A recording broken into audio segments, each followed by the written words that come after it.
அப்படின்னு குரூப் 2 தேர்வு எழுத வந்த மாணவி கடைசி நிமிடத்துல சாலையை கடக்க முடியாம தவிச்சிருக்காங்க. அவங்களுக்கு காவலர் உதவி செய்தது இப்போ சமூக வலைத்தளங்கள்ல நெகிழ்ச்சியை ஏற்படுத்தி இருக்கு.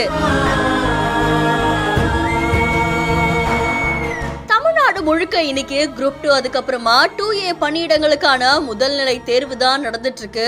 இந்த நிலையில கோவையில குரூப் 2 தேர்வு எழுதுறதுக்காக மாணவி ஒருத்தவங்க வந்திருக்காங்க. அவங்க சாலையுடைய அந்த பக்கம் நின்னுட்டு சாலையை கடக்க முடியாம ரொம்பவே சிரமப்பட்டிருக்காங்க. இத பார்த்த பெண் காவலர் ஒருத்தவங்க ஓடி போய் அந்த மாணவிய அங்க இருக்கக்கூடிய வாகனங்களை நிறுத்தி அந்த மாணவிய பத்திரமா கூட்டு வந்திருக்காங்க.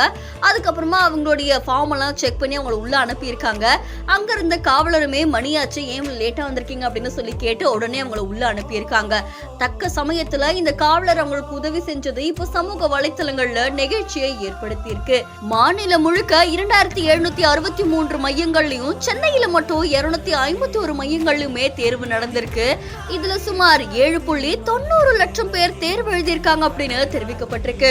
இந்த செய்தி தொடர்பான உங்களுடைய கருத்துக்களை நம்மளுடைய பிஹைண்ட் பதிவு செய்யுங்க. மேலும் செய்திகளுக்கு ஃபாலோ பண்ணிக்கோங்க.